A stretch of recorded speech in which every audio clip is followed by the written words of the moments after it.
Bonjour à toutes et à tous qui regardaient cette vidéo. Bienvenue dans ce nouveau format de la chaîne YouTube où maintenant il va y avoir des entretiens avec des personnes qui font partie de lutte ou qui sont engagées à un niveau politique, à un niveau social et en même temps qui sont dans un chemin de foi pour faire un peu dialoguer les deux. Et aujourd'hui, j'ai la chance et euh, le privilège de recevoir Agathe et Juliette du collectif Lutte et Contemplation. Donc on y viendra après vous expliquer ce que c'est. Mais déjà, Juliette et Agathe, je voulais vous dire bonsoir, bienvenue ici, vraiment. Merci d'avoir accepté de venir et de témoigner. Est-ce que vous pouvez vous présenter en quelques mots? Bonsoir Emmanuel et merci beaucoup de nous avoir proposé. Alors moi du coup c'est Agathe, j'ai 25 ans et en ce moment j'habite sur Nantes. J'ai entendu parler de Lutte et Contemplation la première fois en lisant leur manifeste qui était paru sur les réseaux sociaux et j'ai été vraiment très touchée. Pour moi j'ai ressenti beaucoup de joie de voir qu'il y avait des chrétiens et des chrétiennes qui se posaient les mêmes questions que moi, voilà, qui étaient aussi concernés par Laudato Si et l'appel du pape mais qui avait envie de le vivre sous la forme de l'action vraiment concrète sur le terrain. Du coup, quand il y a un petit groupe qui a commencé à se structurer à Nantes l'année dernière, j'ai assez vite rejoint ce qui se faisait. Et puis j'ai attendu par contre cet été pour rencontrer vraiment les membres qui avaient lancé le collectif Lutte et Contemplation avant de devenir membre à mon tour. Et voilà, maintenant que j'ai posé cet engagement cet été, bah, je participe assez concrètement à la mise en place des actions au niveau local à Nantes. Et voilà, et je me lance aussi sur la communication un petit peu plus généralement au niveau national pour aider à faire connaître le collectif et en parler le plus possible. Bonjour, donc moi c'est Juliette. Merci Emmanuel de nous recevoir. C'est une très belle opportunité que tu nous offres de parler de ce lieu où on est tous les deux engagés avec Agathe. Tout comme Agathe, j'ai été très touchée par l'appel qui a été publié en septembre 2023, l'appel de lutte et contemplation. Pour moi, c'était vraiment le bon moment pour m'engager dans quelque chose de très concret en tant que chrétienne dans l'écologie. Ça faisait finalement assez longtemps que j'attendais de pouvoir relier mes valeurs liées à l'écologie et ma foi. Et donc voilà, ça a été j'ai eu beaucoup d'enthousiasme à lire cet appel et je me suis assez vite engagée dans le collectif. J'aimais bien cette idée de collectif qui était en train de naître. Et donc c'est lors de la première réunion, on va dire nationale en novembre dernier, que j'ai rencontré le groupe de Paris qui était déjà un peu plus structuré que celui de Lyon. Et bah, ça m'a fait plaisir de voir toute cette énergie et ça m'a beaucoup porté. Et voilà, donc ensuite je me suis engagée dans les luttes sur Lyon. Là, pour cette année, à partir de septembre, j'ai décidé de mettre un peu plus mon énergie au niveau de la communication, notamment sur les réseaux sociaux, et de participer à l'intégration des nouveaux membres. Sans plus tarder, parce qu'on a fait monter un suspense complètement incroyable, les gens ont dû peut-être aller sur Google pendant qu'ils ont commencé à nous écouter sur mais qu'est-ce que c'est lutte et contemplation? Donc voilà, lutte et contemplation, c'est quoi? Quels sont les objectifs? C'est un collectif de chrétiens qui soutient et qui porte une parole chrétienne donc dans les luttes écologiques et sociales. C'est aussi bien un espace de rencontre, de fraternité et de prière qui nous amène à grandir ensemble sur ces questions de justice écologique dans le sens aussi intégral et donc de justice sociale qu'un espace de mobilisation. Euh, voilà, pouvoir rencontrer des personnes avec qui se mettre en mouvement dans certaines luttes. On a des thèmes assez précis sur lesquels on reviendra sûrement par la suite. Et c'est aussi donc un collectif qui a pour vocation d'interpeller les personnes qui ont des responsabilités aussi bien économiques, politiques et ecclésiales. Et aussi, on souhaite développer, on va dire, un militantisme chrétien, donc soit en rejoignant des luttes qui existent déjà, soit en créant nous-mêmes des luttes qui nous importent avec le souhait qu'elles soient créatives et joyeuses. Créative et joyeuse, ça me plaît comme militantisme. Est-ce que Agathe, il y a des choses que tu veux compléter? C'est déjà plutôt une belle présentation. Je rajouterais aussi voilà, qu'on se positionne comme non violent et qu'on n'est pas rattaché à un mouvement particulier d'église, mais c'est un collectif qui se veut œcuménique. Initialement, Lutter Contemplation, ça a été, pour redonner un peu une idée des dates, plutôt 2022-2023, la naissance d'une envie de créer ce collectif. Donc, il y avait d'une part des jeunes chrétiens sur Paris qui se sont réunis pour, enfin, voilà, pour prier pour la préservation de la création. C'était un besoin pour eux de se réunir en tant que chrétiens sur ces sujets-là. Et donc, une fois par mois, ils se sont réunis. Et leur groupe WhatsApp s'appelait Lutte Contemplation, d'après un livre de Frère Roger. Donc, le nom vient de là. En parallèle, il y avait aussi tout un projet de mobilisation contre le projet ICOP mené par Total Energy en Ouganda notamment. Et donc c'est le collectif Anastasis qui avait lancé ce mouvement de mobilisation. Et donc il y a notamment eu des chrétiens qui ont rejoint ce groupe-là. Et ensuite, enfin, voilà, donc ça plus ça a fait que ils ont pu se rencontrer plusieurs fois. Et de là est né donc de cette mobilisation contre ECOP. Ils ont voulu ouvrir un dialogue en fait avec les évêques de France en leur demandant notamment de se positionner en fait face à ces projets de Total Energy qui ont un impact vraiment désastreux, aussi bien au niveau social dans ces pays-là qu'au niveau écologique. Ils ont organisé donc des discussions, ils ont fait une tribune dans la Croix, ils ont organisé des salles de silence. Et suite à cette mobilisation, ils ont eu envie de pouvoir continuer à se mobiliser sur ces thématiques-là.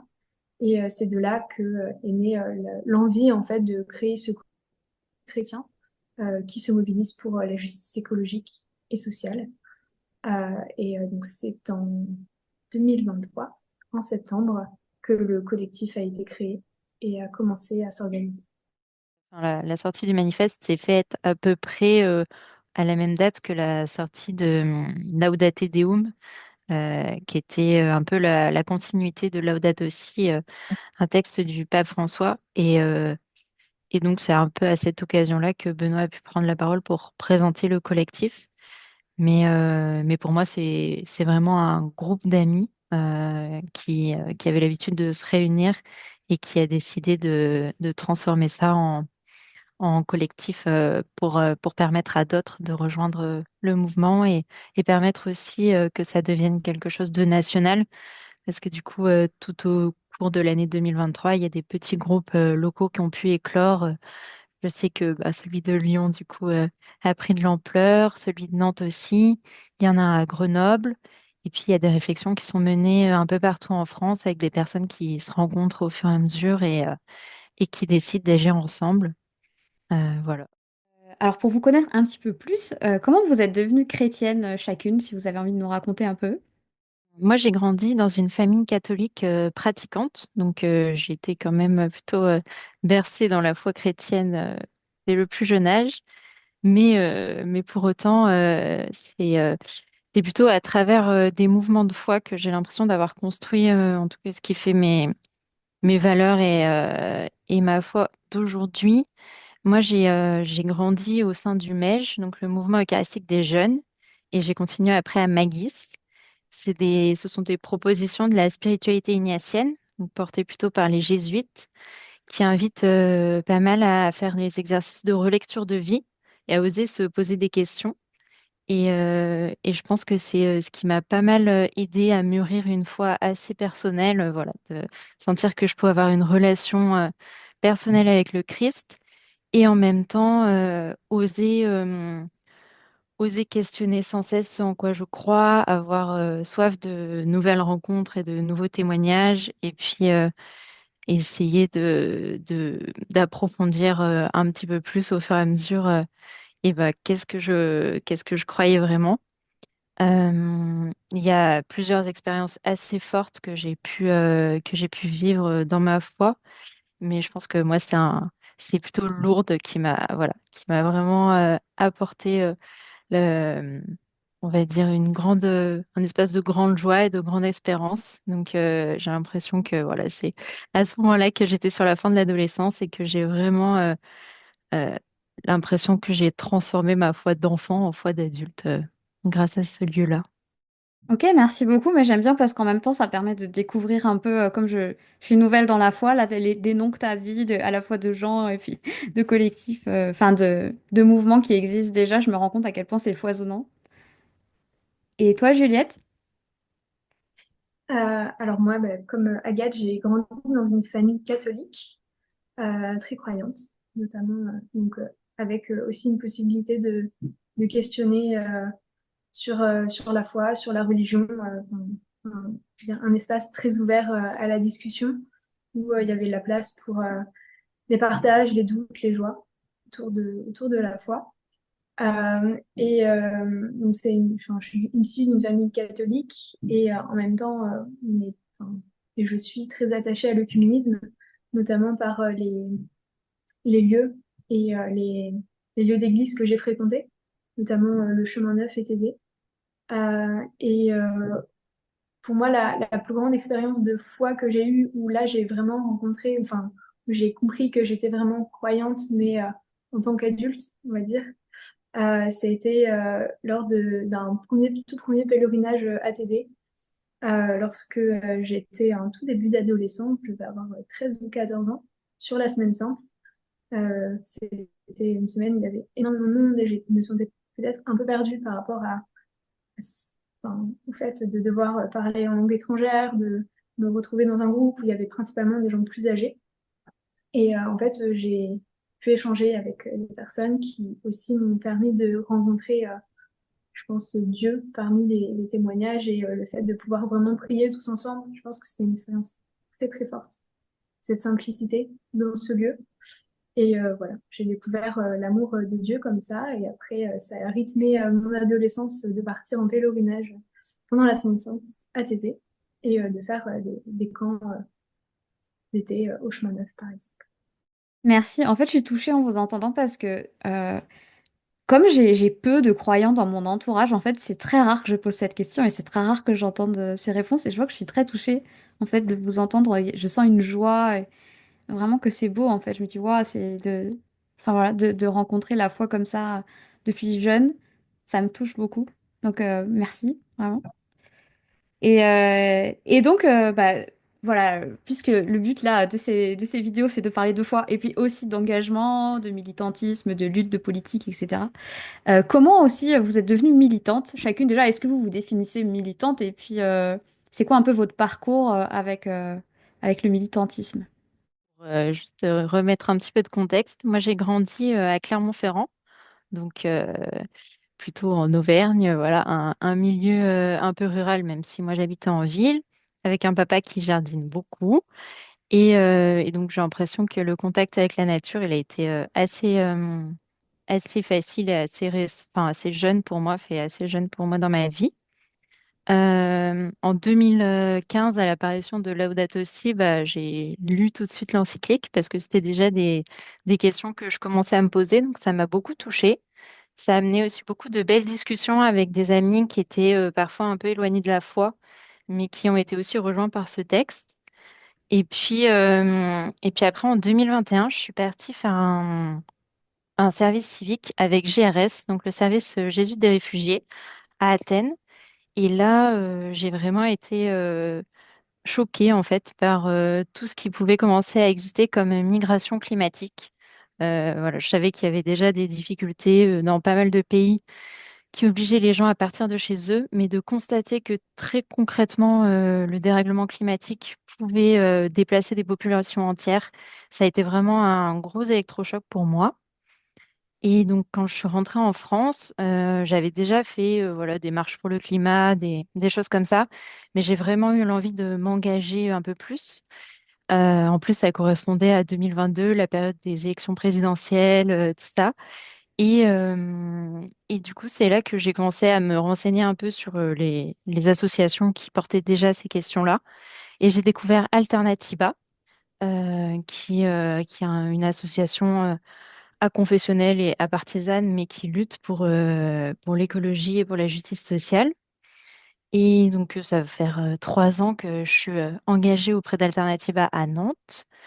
Ça a été quelque chose de très riche. Et tu posais la question de est-ce qu'on se définit comme militant, militante ou pas.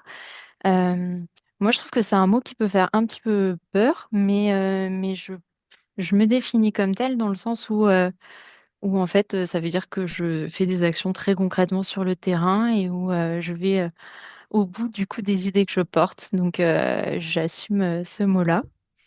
Et puis, comme on disait, du coup, depuis l'automne 2023, j'ai rejoint Lutte et Contemplation. Donc, on pourra en parler un petit peu plus, mais voilà, c'est l'association un petit peu la cerise sur le gâteau de mon chemin dans le militantisme, puisque elle permet d'allier à la fois la foi et puis toutes les valeurs et les questions que je pouvais me poser avant. Alors moi, comment c'est venu la partie plus militante? Donc lutter contemplation, c'est vraiment ma première expérience de militantisme dans un collectif. Je suis quelqu'un de sensible avec un sens de l'équité prononcé. Donc c'est vrai que tout ce qui va être champ de militantisme assez connu comme l'écologie, la justice sociale, le féminisme, c'est des choses pour lesquelles j'avais l'impression d'être militante, mais colibri.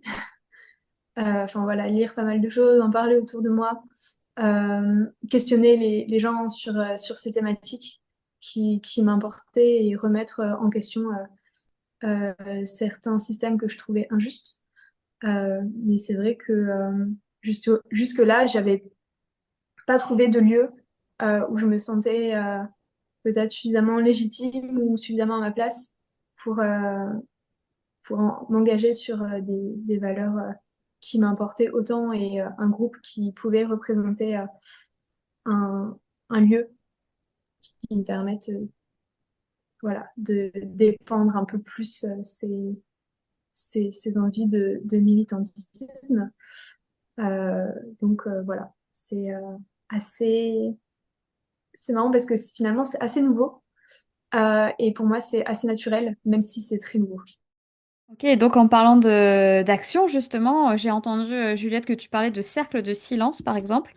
Qu'est-ce que vous faites précisément dans ces cercles de silence et c'est quoi les modes d'action de lutte et contemplation?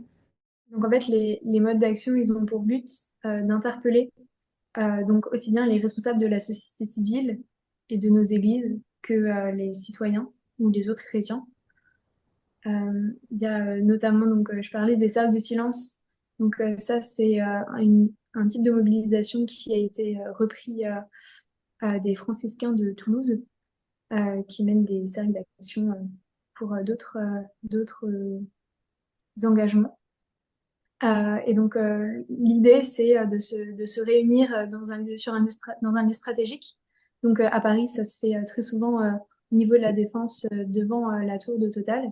Dans d'autres villes, ça peut se faire devant une banque qui investit dans les énergies fossiles, par exemple, ou au plus près d'une église. Et donc, généralement, on prépare, on a des pancartes un peu pour expliquer pourquoi on est là. On se met en cercle pendant 1 heure. Euh, il y a majoritairement donc des chrétiens ou des personnes enfin, qui se sentent appartenir à une religion. Il peut aussi y avoir des personnes qui sont athées, qui viennent se réunir pour ces cercles de silence. Et donc, c'est soit par une méditation ou par la prière en silence. On reste pendant 1 heure autour d'une petite bougie. Et il y a aussi donc des personnes qui viennent de l'extérieur, qui peuvent poser des questions à d'autres membres qui sont là, donc eux, un peu éloignés du cercle de silence, pour rentrer en contact et expliquer ce qui se passe. Et c'est notamment des moyens d'action qui ont été utilisés et mis en place lors de la COP 28 de l'année passée. Et voilà, on compte, enfin voilà, c'est planifié pour la COP 28 aussi, la COP 29 aussi.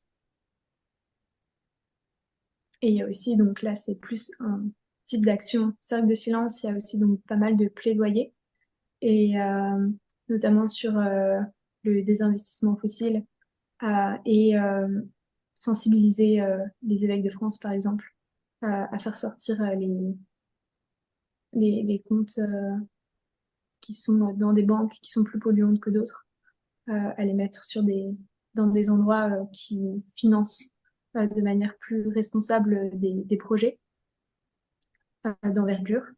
Et après, il va y avoir des actions peut-être menées plus au niveau local, comme des actions anti-pub, des actions anti-lumière nocturne, des choses comme ça. Ok, donc en fait, vous agissez au niveau national, international, local, à l'extérieur de l'Église, aussi dans l'Église, j'entends, pour essayer d'influencer notamment les financements. Est-ce que, Agathe, tu veux nous en dire plus aussi sur les modes d'action et peut-être aussi des exemples auxquels toi, tu as participé? Peut-être même des victoires ou des choses qui ont eu des impacts concrets? Euh, Nous, on a expérimenté quelque chose le mois dernier à Nantes. On a fait notre première soirée formation action. On a reçu Adrien Louandre, qui est un historien, un auteur, qui est venu nous parler de Sophie et Hans Scholl, qui sont des militants chrétiens de la Seconde Guerre mondiale. Et donc, c'était l'occasion d'ouvrir la discussion dans une librairie avec des personnes qui pouvaient à la fois être intéressées par le côté chrétien, à la fois par le côté militant, et permettre à chacun, chacune d'avancer un petit peu dans ces questionnements-là avec pour objectif d'accompagner vers peut-être le passage à l'action, en tout cas d'apporter quelques éclairages sur comment est-ce qu'on peut militer quand on est croyant. Voilà. Et après, en termes de victoire, j'ai plutôt envie de passer la parole à Juliette parce que le groupe de Lyon a réussi quelque chose de chouette. Ouais, alors on va appeler ça une petite victoire par rapport à tous les projets qui sont en cours et qui vont, je pense, porter leurs fruits. Bon, voilà, on a lancé une campagne de anti-éclairage nocturne sur Lyon. C'est en fait dans la réglementation, les lumières doivent être éteintes entre 23 heures et 6 heures du matin. Et on s'est rendu compte qu'il y avait pas mal de commerces qui respectaient pas forcément. Et en fait, en venant à 3 reprises avertir par des stickers colorés et éducatifs avec un peu d'humour euh, enfin voilà, en les plaçant sur les vitrines qui restaient allumées. Au bout de 6 mois, on a eu en moyenne un tiers des commerces qui ont éteint leur lumière, qui se sont mis à respecter la réglementation lyonnaise. Et sur certaines portions, euh, près d'un commerce sur deux. Donc on était très heureux de voir que en fait ça avait cet impact. Et aussi en faisant des réunions là en ce début d'année, on a eu un témoignage d'une personne qui disait qu'elle avait vu, en fait, sans savoir que c'était nous qui les avions fait, elle avait vu ce sticker sur une vitrine et que ça l'avait vraiment touchée, que des personnes s'intéressent en fait à l'écologie aussi de cette manière avec un mode d'action sympa. Voilà, appelons-le comme ça.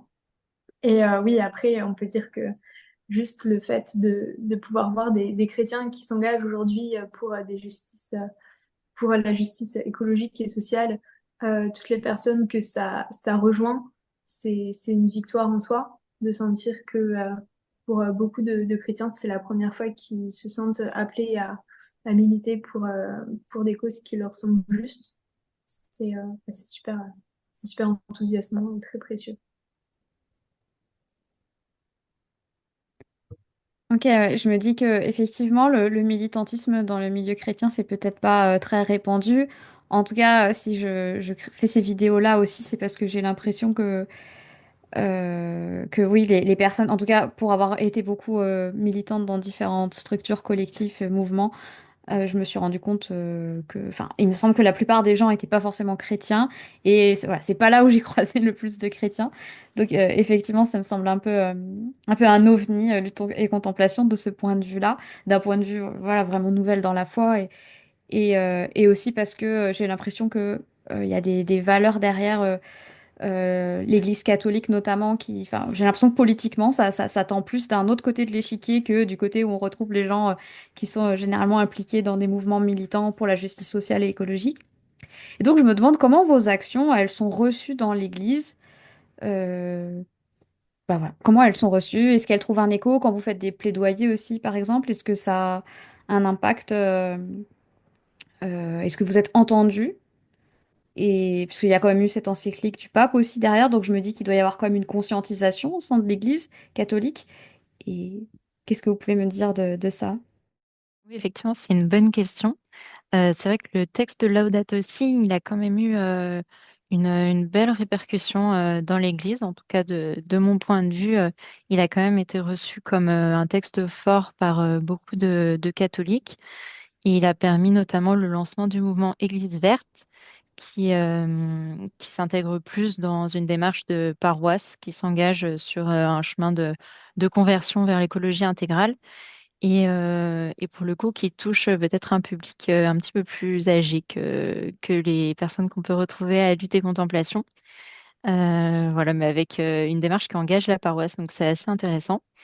Après, je pense que c'est aussi lutte et contemplation et un peu nos modes d'action, le plaidoyer, donc vraiment d'aller questionner bah, parfois des personnes qui sont en situation de décision, de décideurs dans l'Église. Ça peut amener à questionner, ça peut amener un petit peu de friction, voilà, on sait qu'on est sur un peu une ligne de crête qui peut amener de la conflictualité. Mais au sein du collectif, on décide d'assumer cette position, de dire que c'est vraiment pas les personnes, en tout cas, qu'on critique, mais c'est plutôt les choix, les actions qui peuvent être faites et qui peuvent avoir de l'impact, et qu'on essaye d'engager un vrai dialogue. Euh, voilà, donc c'est une tension qu'on essaye de tenir de manière la plus juste possible. Après, il y a aussi, enfin, voilà, il y a aussi une phrase qu'on aime bien citer, qui parle de, voilà, qui était Jésus, qui lui-même n'était pas toujours très consensuel à son époque et qui pouvait prendre des positionnements qui pouvaient choquer parfois les Parisiens, et qui nous a dit, je ne suis pas venu apporter la paix, mais le glaive. Voilà, donc c'est aussi se dire que déjà à l'époque de Jésus, quand on voulait remettre en question et parler un petit peu plus de justice, bah, des fois on n'était pas toujours bien accueillis ou bien écoutés, mais que c'est pas grave. Ce qui compte, c'est de pouvoir continuer d'entretenir le dialogue et continuer de trouver des modes d'action qui soient vraiment joyeux et non violents. Je pense que c'est ça qui est important. Et comment vous interprétez le glaive là? Parce que quand tu dis le glaive, du coup, par ailleurs, c'est non violent, donc c'est pas le glaive, c'est pas l'épée qui vient trancher des têtes, si je comprends bien. C'est quoi le glaive juste pour éclaircir par rapport dans ce sens-là, dans ce contexte? Bah, pour moi, c'est un peu aller titiller, aller questionner des endroits qui ont peut-être pas encore été questionnés. Typiquement, la démarche de désinvestissement des énergies fossiles. L'Église s'est déjà positionnée pour ne pas investir d'argent dans tout ce qui est trafic d'armes. Et ben nous, c'est vrai qu'on arrive en disant, bon, ben, peut-être qu'on peut rajouter quelque chose sur la liste des investissements que l'Église ne souhaite pas faire, et que ça peut être les énergies fossiles. Voilà, même si c'est un secteur qui rapporte beaucoup d'argent aujourd'hui, peut-être que si on veut rester cohérent dans les valeurs qui sont portées par l'Église, il faut faire certains choix. Et voilà, je pense que c'est en ce sens-là qu'on parle de Clèves, c'est plutôt mettre le point sur certaines questions. Ok, ouais, donc c'est assumer aussi d'être, bah, d'aller un petit peu mettre les pieds dans le plat, d'aller entrer en conflictualité euh, pour aller au bout aussi, c'est ce que vous disiez tout à l'heure, au bout aussi des valeurs qui vous animent. Et à titre personnel, qui me semble complètement en cohérence avec l'Évangile et avec le positionnement du Christ, de prendre soin des plus pauvres. Enfin, j'ai l'impression, enfin, parce que parfois j'entends aussi il faut tendre l'autre joue et c'est un petit peu comme si, ah bah du coup on accepte d'être, on accepte l'injustice, il faut pas faire de mal aux ennemis, il faut les aimer, donc du coup on va partout avec des petits cœurs, etc. Et c'est pas la vision que j'ai en fait du Christ et du positionnement. qui me semble juste en tant que chrétien. Et en même temps, avec toute l'histoire de l'Église, j'ai l'impression que si on essaye de suivre un peu cette voie-là, bah, on peut se heurter aussi à des structures en place, à des, des siècles aussi d'histoire, de fonctionnement, de traditions qui sont pas forcément évidentes à venir bousculer. Je pense qu'on a la chance aujourd'hui d'avoir un pape qui s'intéresse profondément à ces questions et qui ouvre aussi enfin, la porte à ces questionnements auprès de beaucoup de personnes qui n'ont pas forcément voilà, comme préoccupation première ces, ces points-là. Je trouve que c'est une belle nouvelle, en tout cas pour nous chrétiens d'avoir, et catholiques, peut-être plus avec le pape, d'avoir cette voix forte qui est portée. Et après, voilà, suivre le Christ, c'est aussi enfin, assumer de pas toujours être consensuel, euh, de pas être forcément en accord avec tout ce qui est de notre temps, au point, enfin, au moins dans l'Église catholique. Ailleurs que dans l'Église catholique, par exemple, chez des chrétiens protestants évangéliques, j'ai entendu, mais ce qui compte, c'est le royaume des cieux, en fait, et de toute façon, Jésus va nous sauver. Et en fait, c'était un peu en mode, bon, bah, on n'a pas besoin de lutter sur terre, de toute façon, ce qui compte, c'est vraiment notre salut, et on croit en Jésus, et c'est bon, et tout se fait au ciel et dans la vie éternelle, et ça n'a pas d'importance. Et du coup, moi, quand j'entends ça, c'est vraiment comme si, bah, bon, bah, on n'a pas besoin de lutter, en fait, c'est bon, on croit en Jésus, on est sauvé, et hop, on s'occupe du royaume des cieux, qui n'est pas ici, qui n'a rien à voir avec ici. Ici, c'est la matière, le péché, la chair et tout ça. Et, euh, et donc, on s'en préoccupe pas. Alors, qu'est-ce que vous répondez, vous, à ce genre d'argument? Je pense qu'on peut dire que, en tout cas, c'est la manière dont je le vis, que notre foi, c'est un vrai appel à s'engager. Et qu'en affichant notre foi dans des actions plutôt militantes, on espère aussi interpeller différemment les personnes qui font partie de l'Église.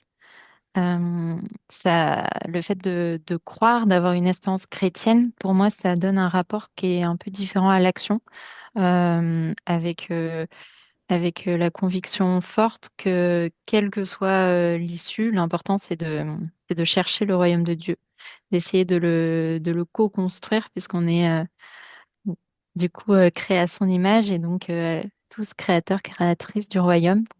Pour moi, on peut commencer à le faire advenir déjà ici et maintenant avec chaque petit geste qu'on pose. Et ça me donne aussi je pense, d'espérance dans ma manière de lutter. Ça me préserve un peu de ce qu'on peut appeler l'épuisement militant, puisque en même temps, tout ne repose pas sur moi. C'est aussi Dieu qui a tout ça entre les mains et donc ça permet de se sentir plus léger face à des questions, des sujets qui peuvent parfois être très attristants, très difficiles quand voilà, quand on les lit, quand on les travaille au quotidien. Et en contrepartie, pour moi, ça donne aussi une posture plus ajustée. Ça évite de se positionner un peu en sauveur. On reste humble dans notre manière de militer. Et finalement, l'humanité a déjà été sauvée par Jésus. Donc voilà, c'est pas à moi de le faire. C'est pas à nous de le faire. C'est pas à nous de le faire, et en même temps, c'est quand même à nous aussi d'agir. Enfin, c'est ça que j'entends, et c'est cette espèce de dualité, j'ai l'impression, qui est à assumer, mais c'est là tout le paradoxe, j'ai l'impression, qui est inhérent à la fois. C'est que, à la fois, enfin, moi, ça m'a vraiment fait ça d'être passée d'athée à croyante, où en fait, je me suis rendu compte que être croyante, c'était pas se dire, bon, bah, c'est bon, il y a Dieu, il règle tous les problèmes, et moi, c'est bon, je peux rester dans mon lit, ou, euh, ou alors, si j'ai quoi que ce soit qui m'emmerde dans ma journée, bah, je lui donne, et puis il se débrouille avec ça. Et c'est qu'il y a un chemin aussi à faire, en tout cas de la manière avec laquelle je le comprends, il y a un chemin à faire de mon côté, et en même temps, un lâcher-prise à un endroit aussi, sur ce que ça va donner, et c'est arrivé à finalement j'ai articulé, voilà, à articuler les deux, le chemin, il me semble. Est-ce que Juliette, tu veux en dire quelque chose aussi? J'ai aussi lu que le royaume des cieux commençait sur terre. et que, comme disait Agathe, en fait, on est co-créateurs. Et ce passage de la Genèse où Dieu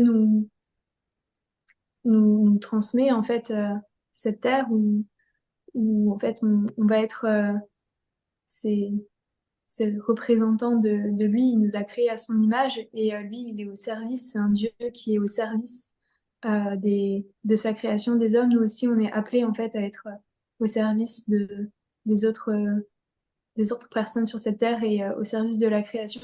Et que pour moi, c'est vraiment une mission qu'on a de préserver en fait toute cette création euh, et que il y a enfin, ce royaume des cieux en fait on doit le construire ici et que c'est pas on vit ou on vit pas où on a une position un peu mitigée en attendant le salut et enfin, le salut de Dieu. Pour moi, c'est aussi ici qu'on doit faire, faire ce que Dieu attend de nous, en fait. Être,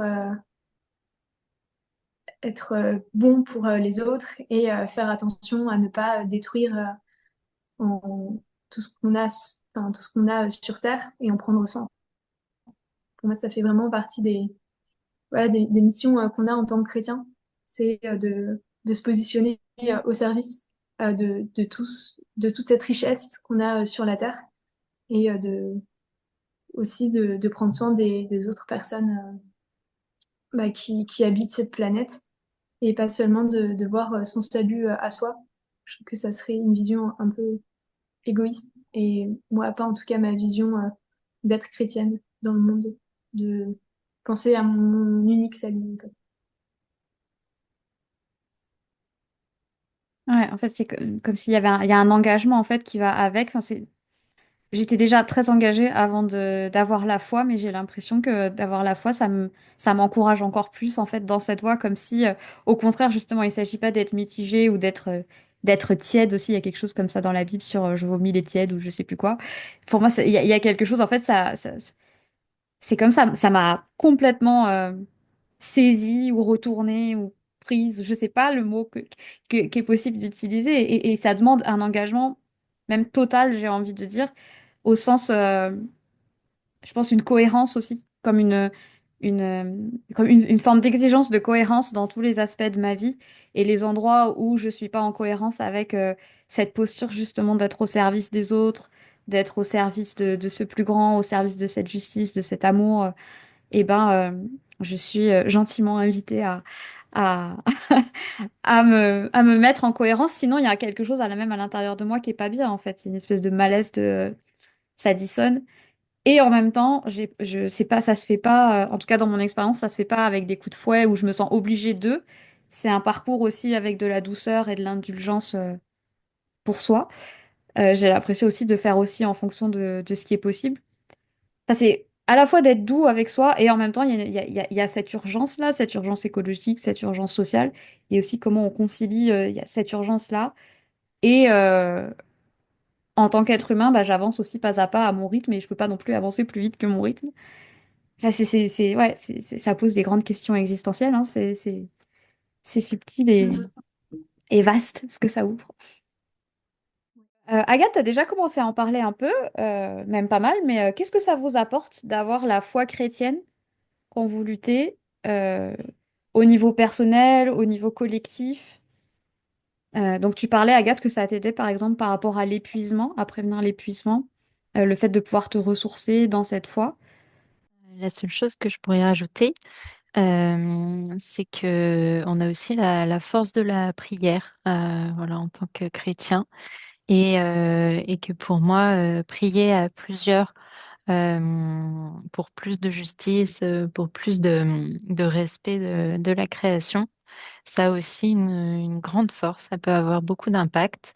Je crois beaucoup à la communion de prière, donc c'est c'est ouais, quelque chose qui me donne encore plus de force et qui peut me permettre aussi de me ressourcer entre deux temps d'action vraiment concrètes sur le terrain.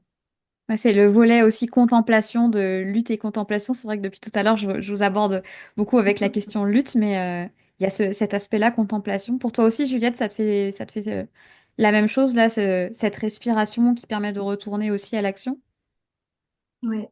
En fait, c'est vrai que cette, comme c'est un collectif qui est en train de se construire, on apprend aussi de ce qui s'est passé sur les mois précédents, la première année. Et là, dans plusieurs villes au niveau local, du coup, on a choisi de pouvoir se réunir entre membres vraiment pour avoir des temps très concrets de prière ensemble et des temps de fraternité. Et pour moi, ça me fait beaucoup de bien aussi de pouvoir ne pas toujours être dans cette action et de pouvoir se poser avec d'autres personnes qui ont les mêmes aspirations militantes, mais voilà, pouvoir remettre vraiment la prière au centre de notre action et se repositionner sur pourquoi on fait tout ça en tant que chrétien. Euh, et, et ouais, je pense que enfin, la prière, en tout cas, moi, ça m'aide à, à pas m'emballer, à pas trop désespérer, même si parfois c'est assez compliqué et que j'ai encore de l'éco-anxiété. Euh, je me dis que ça ne va pas assez vite et que voilà, je commence à perdre un peu le, le fil de ce qui se passe.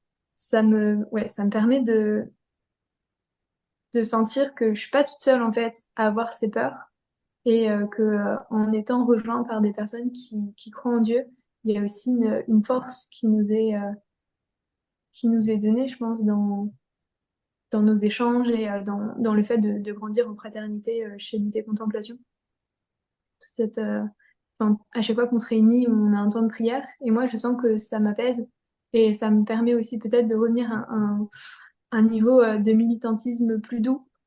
Et enfin, en tout cas, je sais que depuis que je côtoie des personnes qui sont très ancrées dans dans les deux, en fait, la lutte et la contemplation, ça me permet en tant que militante aussi d'être plus douce et d'avoir une meilleure qualité d'écoute et d'agir plus en tant que chrétienne dans mes convictions et dans mes échanges. Ok, ouais, en fait, je vois comment. Moi, ça fait quelques années que je travaille aussi sur les questions de soins militants, de comment prévenir l'épuisement et tout ça. Et maintenant que je suis chrétienne, j'ai envie de dire à tous les militants, même non chrétiens, vous devriez essayer la foi, c'est vachement bien pour justement pour prévenir l'épuisement, parce que de pouvoir se ressourcer dans ce plus grand, mais le plus grand du plus grand, enfin, ouais, dans cet espace infini et d'amour comme ça qui ouvre les bras et dans lesquels je peux me déposer. Et qu'est-ce que ça fait du bien, quoi. Qu'est-ce que ça fait du bien de pas avoir tout à porter sur mes épaules où j'ai parfois tellement cette sensation d'être submergée, de devoir tout porter. Alors que là aussi, dans ce que vous dites, j'entends c'est pas tout soi. Déjà, il y a le collectif, mais ça, c'est aussi présent chez des personnes qui sont pas croyantes. Mais il n'y a pas que ça, il y a aussi le refuge dans la prière et le fait de s'en remettre à Dieu qui, bah ouais, clairement, qui est la source, donc qui ressource, c'est sûr. Est-ce que, Agathe, tu le vis comme ça aussi? Et est-ce que toi aussi, tu as de l'éco-anxiété? Est-ce qu'on peut finalement avoir de la foi et être éco-anxieuse? Mhm.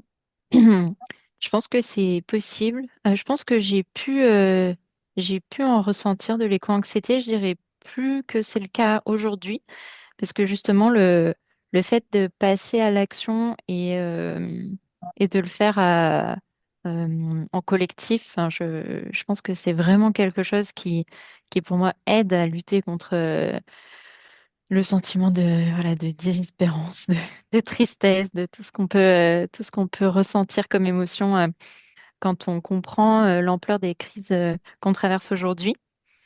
Mais moi, en tout cas, avec Lutte et Contemplation, je le vis vraiment comme de la joie, parce que j'ai l'impression que tu parlais de dissonance tout à l'heure, que ma vie, du coup, elle est plus unifiée. Là, c'est c'est là que ça rejoint un petit peu Saint-Ignace et tout ce que j'ai pu apprendre chez les Jésuites, mais c'est vraiment un chemin d'épanouissement personnel et spirituel, de pouvoir vivre ma foi et mon militantisme ensemble, voilà, sans avoir l'impression que je cache un peu une partie de mon identité et de ce en quoi je crois, ni d'un côté ni de l'autre. Et ça me permet du coup de grandir un peu en m'affirmant un peu plus. Et, euh, moi, il y a quelque chose qui m'avait beaucoup touchée, que du coup j'ai un peu envie de partager quand on parle un peu parfois de spiritualité dans des milieux qui sont pas forcément habitués à vivre ce genre de choses. Je ne sais pas si vous avez entendu parler de ça, mais il y a eu une ZAD à côté de Strasbourg pendant le moment où il y a eu un projet maintenant qui s'est construit, mais de contournement de Strasbourg par une autoroute. Et il y a une pasteur, enfin plutôt un couple de pasteurs protestants qui ont été très proches, voilà, qui ont accueilli les militants de la ZAD dans leur salle paroissiale et tout ça. Enfin, il y a quelque chose, une vraie relation qui s'est créée.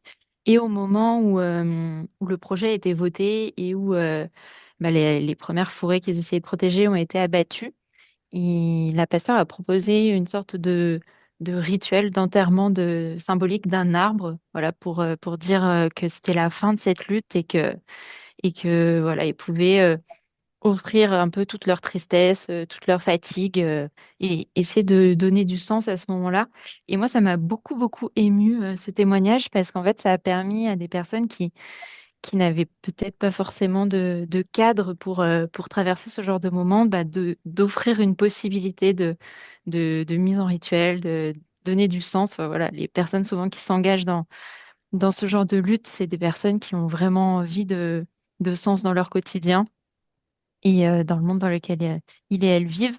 Et donc j'avais trouvé ça très beau que la foi puisse ouvrir cette possibilité-là. Alors bien sûr en acceptant de déroger un petit peu à ce qu'on peut avoir l'habitude de vivre dans le christianisme. Tout était peut-être pas parfaitement comme un rite chrétien habituel, mais, euh, mais cet espace a pu exister et je pense que c'est exactement là, dans ces ouvertures-là, que ça peut être juste d'être à la fois militant et chrétien. Merci, ça me touche beaucoup cet exemple. Et ça m'évoque aussi le travail qui relie. Peut-être il y a des personnes qui nous écoutent là qui connaissent déjà. Et c'est vrai qu'avant d'être chrétienne, j'avais ce besoin aussi, exactement comme tu dis, de spiritualité aussi dans l'engagement et puis de cette connexion à la nature, alors j'appelais pas ça la création, mais à la nature, aux êtres vivants et à ce plus grand que nous que je soupçonnais sans vraiment connaître. Et je sais pas, vous connaissez le travail qui relie? C'est un travail, ouais, c'est un peu connu, peut-être même de plus en plus dans le milieu militant écolo. Donc, juste pour les personnes qui nous regardent, donc c'est un travail développé par Johanna Messi, qui est éco-psychologue, un travail d'éco-psychologie. Elle a commencé à travailler avec les villages qui avaient été impactés par l'explosion de Tchernobyl, l'explosion nucléaire. Et donc, elle a commencé à faire comme un travail de accueillir les émotions que traversaient les gens de manière collective pour pouvoir sortir de la sidération et sortir de toutes ces émotions, enfin, les dépasser pour retrouver son pouvoir d'agir et faire des actions et tout ça. Donc, c'est un travail voilà, en 4 étapes, ça fait une spirale.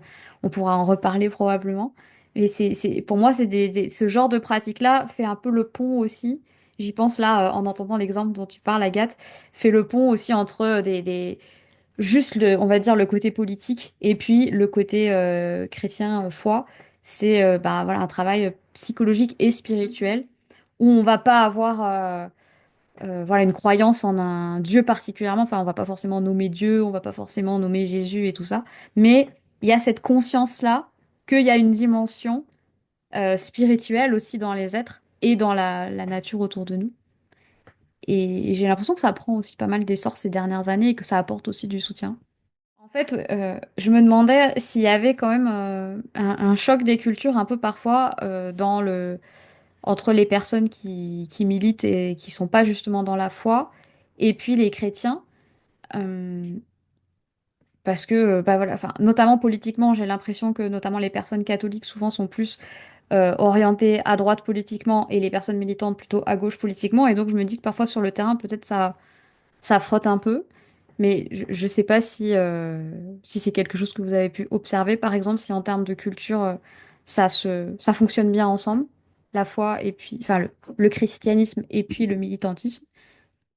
Mais je dirais, à titre personnel, c'est pas du tout incompatible. Euh, ouais. Enfin, pour moi, c'est même assez compatible d'avoir ces, enfin, voilà, d'être dans d'être dans l'action et accepter l'existence de rapports de force. C'est en chaque homme et et le fait d'être chrétien, ça permet aussi peut-être d'avoir des valeurs qui sont très très ancrées, qu'on a envie de défendre. Euh, et bah, il y a eu, enfin, il y a eu, j'ai eu des retours notamment de Lyonnais qui étaient intervenus sur une manifestation, sur un projet de route pour contourner Valence. Donc c'était il y a un an qu'ils étaient intervenus à ce moment-là. Et en fait, on avait fait en préparation des panneaux avec des messages assez explicites en rapport avec Jésus. On avait mis Nous sommes la création qui se défend. Jésus a dit Je suis le chemin, pas l'autoroute, des choses comme ça. Et ils ont été vraiment très bien accueillis. Ils ont dit, bah, les gens, ils étaient dans, dans le questionnement, ils se demandaient pourquoi on avait écrit ça, et en fait, ça leur faisait plaisir de sentir que ça touchait tout le monde et que c'était pas réservé que à des personnes athées, en fait, ce genre de lieu de lutte. Et ça donne aussi, enfin, pour être voilà, une personne qui a plus je veux dire, des aspirations sociales. J'ai pas mal d'amis en fait autour de moi qui sont pas forcément écolos, mais qui sont assez étonnés de savoir que en tant que chrétienne, ce sont des sujets qui m'interpellent et qui me travaillent beaucoup. Je trouve que c'est généralement source d'étonnement, mais positif. Et les personnes aiment bien découvrir aussi ce qu'on fait et sont assez curieux. Et donc plutôt une bonne réception en tout cas là dans cet exemple. J'aime beaucoup la citation de Jésus et le chemin par l'autoroute. La question suivante, c'est qu'est-ce que ça vous fait à vous personnellement d'être impliqué dans lutte et contemplation? Et c'est une question assez vaste en fait, mais à vous en tant qu'être humain, voilà, à cette époque où nous sommes, qu'est-ce que ça vous fait d'être impliqué? Qu'est-ce que ça a changé peut-être aussi dans votre vie? Moi, je dirais le sentiment d'être à ma place, d'être dans quelque chose qui est juste au niveau de mon engagement. Et ça m'a apporté aussi des rencontres vraiment très riches, enfin, de très beaux échanges, pas comme celui qu'on peut avoir en ce moment, par exemple, qui serait jamais arrivé si tes contemplations n'avaient pas existé. Euh, et, euh, et pour moi, c'est un lieu qui a vraiment du sens. Enfin, je sens qu'il y a quelque chose de très positif dans ce collectif qui est en train de commencer à grandir. Et donc, je pense que j'ai pas mal d'espérance dans ce qui va se passer prochainement. Voilà, je sens qu'il y a une belle énergie, qu'il y a beaucoup de personnes avec un engagement assez fort. Donc, je pense que enfin, voilà, j'ai un peu envie d'inviter les personnes qui nous regardent à soit à nous rejoindre, soit à voir un petit peu ce qui va se passer par la suite, parce que euh, je crois qu'il y a quelque chose de très juste et de très beau qui se joue avec le thé contemplation. Merci, oui, et effectivement, je mettrai dans la description le moyen de contacter Lutte et Contemplation pour les personnes qui ont envie d'en savoir plus et qui ont envie de rejoindre, évidemment. Et c'est vrai, moi, ça me donne envie de vous rencontrer tous les gens qui y sont pour avoir des discussions passionnantes. Je suis tellement heureuse aussi de rencontrer des gens qui œuvrent comme ça et en même temps qui sont chrétiens. Ça me fait chaud au cœur. Donc, je vais dire merci d'exister, Lutte et Contemplation. Et est-ce que Juliette, tu veux dire toi aussi ce que ça te fait d'y être? Oui.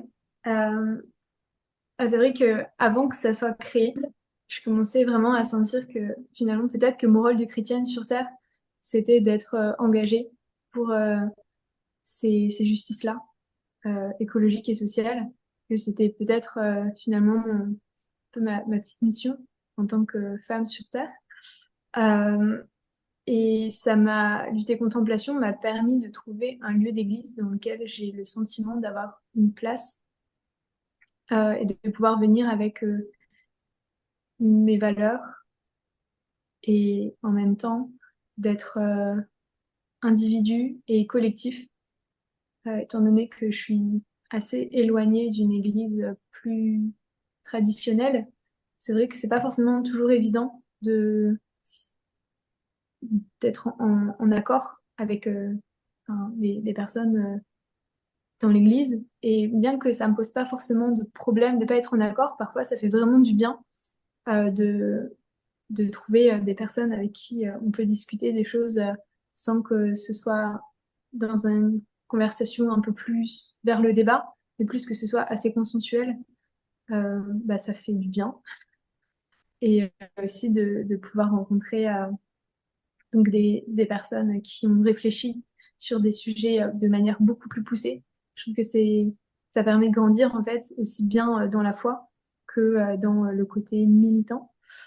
Euh, et là, donc en faisant partie de plus du groupe du cercle de communication de lutter contemplation, c'est vrai que je vois passer très régulièrement toutes les actions qui sont menées par les membres de manière individuelle ou les groupes locaux. Et je trouve qu'il y a vraiment une énergie euh, impressionnante. Et moi, je suis hyper reconnaissante d'avoir la possibilité, en fait, d'assister à tout ça de très près, de l'intérieur. Et bah, je te comprends quand, Emmanuel, tu dis que tu as envie de pouvoir venir à lutter contemplation, parler avec tout le monde. Vraiment, tu es la bienvenue. Et je pense que si n'importe quelle personne qui se sent interpellée de près ou de loin, enfin, doit se sentir à l'aise et vraiment légitime de venir rencontrer les groupes locaux, de déposer un mail.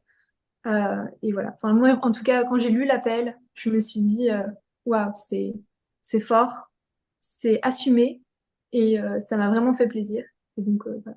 Enfin, j'encourage vraiment, par curiosité, à toute personne qui aurait envie d'aller un peu plus loin, déjà de lire l'appel et après bah, de venir en discuter avec nous et avec des personnes qui aussi ont co-créé le collectif s'ils ont envie voilà, de rentrer un peu dans ces liens-là.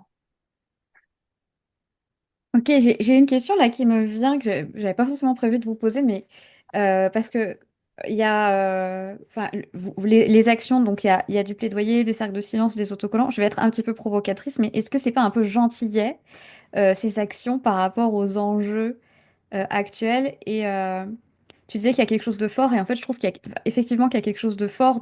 J'invite vraiment les gens qui nous regardent à lire le manifeste et à regarder le positionnement de Lutte et Contemplation et je trouve que pour enfin voilà, au sein de l'Église catholique c'est vraiment pas rien et c'est quelque chose de fort et le fait de faire des plaidoyers comme ça, d'aller regarder par rapport euh, au, au financement par exemple, d'aller voilà, comme je disais un peu tout à l'heure, mettre les pieds dans le plat et pour autant j'ai une question. Est-ce que ça suffit par rapport aux enjeux, par rapport à la crise aujourd'hui? Est-ce que peut-être il y a des actions plus musclées aussi qui existent ou qui sont envisagées? Ou est-ce que c'est exclu?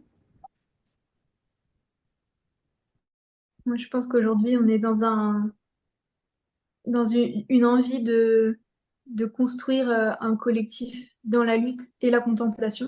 Donc, il y a quand même cette partie de prière qui, pour nous, est importante. Après, pour ce qui est des actions un peu plus musclées, euh, pour quand même plusieurs personnes dans le collectif se mettre en action. Être un chrétien militant, c'est pas forcément évident. Et je pense que c'est aussi important voilà, d'écouter les ressentis de chacun pour avancer aussi dans la justesse. Quand on a un collectif qui maintenant compte à peu près 80 personnes, euh, c'est, et qu'il n'y a pas de hiérarchie, on essaie de fonctionner au consensus. On a des possibilités de proposer des actions et s'il y a quelqu'un qui se sent pas à l'aise avec ça, on peut en discuter. Euh, après, je pense qu'il y a d'autres endroits, si des personnes dans des actions, comme tu disais, un peu plus musclées. Il y a des groupes qui s'occupent d'actions plus musclées. Et moi, ça me choquerait pas du tout de savoir que d'autres personnes y participent aussi bien à lutter contemplation que là. Pour le moment, lutter contemplation, c'est voilà, en construction et on verra par la suite comment ça se passe. Merci. Et Agathe, je ne sais pas si tu veux rajouter quelque chose sur ce point. Et je pose la deuxième question, comme ça, tu vois, si tu veux répondre aux deux ou à une seule. C'est comment vous voyez notre rôle de chrétien finalement dans l'époque actuelle avec tous ces défis démocratiques, sociaux, écologiques, etc. Même au-delà de lutter contemplation. Pour la première question, je rejoins pas mal Juliette. J'ai l'impression que lutter contemplation donne l'occasion à des personnes qui n'ont jamais osé passer à l'action de le faire. Et donc, pour moi, le collectif va apprendre au fur et à mesure. Ça n'empêche pas des personnes qui font partie de Lutte et Contemplation de rejoindre à titre individuel des luttes qui sont portées par d'autres associations ou d'autres collectifs, hein. Il y avait des membres de Lutte et Contemplation aux manifestations contre l'A69 ou bien aux manifestations contre les méga-bassines avec les soulèvements de la terre. Donc voilà, c'est des choses qui peuvent exister. Mais comme disait Juliette, on essaye d'avoir un consensus sur les modes d'action. Et donc, c'est aussi quelque chose, il faut parfois accepter que ça prenne du temps, qu'on se sente tous d'accord pour que ce soit fait au nom du collectif. Mais pour moi, ça fait partie aussi du monde que j'ai envie de construire, un monde où on est capable voilà, de discuter ensemble, d'apprendre les uns des autres et de poser des choix collectifs qui représentent vraiment ce qu'on a envie de faire. Donc parfois, il faut accepter que ça prenne aussi du temps et que ça se fasse pas à pas. Euh, je pense que ce qui se joue en ce moment, quand même, sur le désinvestissement fossile, ça peut avoir de l'impact parce que, mine de rien, l'argent investi par l'Église, bah, ça, voilà, ça peut représenter quand même un certain montant. Donc j'ai envie de croire que, que ça peut quand même servir à quelque chose. Voilà, je pense que c'est que le début. Et après, pour te dire un petit peu plus ce que je pense du rôle de chrétien aujourd'hui, pour moi, être chrétien, chrétienne, c'est être engagé dans le monde. Vraiment, c'est comme ça que je lis, que je reçois l'Évangile. Ça a été énormément appuyé, je trouve, par le texte Laudate Deum, que j'invite tout le monde à lire parce que je trouve que le pape François pousse vraiment à l'action, à se questionner sur des sujets politiques, à pas avoir peur de regarder le monde tel qu'il est aujourd'hui. Et, euh, et je sens qu'il y a aujourd'hui quelque chose qui se joue au niveau du niveau auquel ça se situe. Plutôt sur un passage à l'échelle systémique. Voilà, il y a quelque chose où il faut maintenant qu'en tant que chrétien, on arrive à dépasser le petit geste, mais qu'on arrive à avoir une vision du monde vraiment assez globale pour pouvoir se dire, OK, il y a des choses qui ont de l'impact vraiment fort. Et donc d'avoir cette vision-là qui est, je trouve, pas mal portée par la doctrine sociale de l'Église. Ça permet peut-être d'avoir plus d'effet aussi dans les actions. C'est comme ça que je le ressens aujourd'hui. Moi, je suis très en accord avec ce qu'a dit Agathe. Ouais, vraiment, enfin, sur le fait qu'on est dans le monde, qu'on doit s'engager, notamment en tant que laïc, mais je pense aussi, j'aimerais en tout cas, en tant que personne d'église, euh, et ouais, et peut-être que aussi le fait d'avoir un message d'espérance, c'est porteur aussi pour nous chrétiens, et on peut avoir un impact très positif. Il y a déjà énormément d'associations qui sont chrétiennes, qui sont tournées vers le social. Et en fait, ce que met bien en lumière le pape François dans Laudato aussi, c'est que tout est lié finalement et que en fait prendre soin des plus pauvres, des personnes qui n'ont pas de voix, ça fait partie de l'écologie en fait. Je trouve que c'est intéressant de pouvoir voir tout comme ensemble. C'est si on veut protéger chaque individu sur Terre, il faut aussi protéger bah, la Terre sur laquelle on vit tous et l'équilibre en fait plus physique qui existe sur la Terre et que pour moi l'un ne va pas sans l'autre et il y a plein de liens ouais, je pense que c'est ouais, c'est une belle mission qu'on a en tout cas. C'est pas simple d'arriver peut-être à cette époque-là où en fait on a autant conscience des choses, mais en tout cas c'est un vrai défi à relever et je pense qu'on a la chance de se sentir épaulé par notre foi et par les personnes qui ont la foi autour de nous sur ces questions-là. Et pour terminer cet entretien, je voulais vous demander, est-ce que vous avez un passage biblique que vous auriez envie de nous partager et pourquoi vous choisissez ce passage aussi? Qu'est-ce qui vous touche dedans?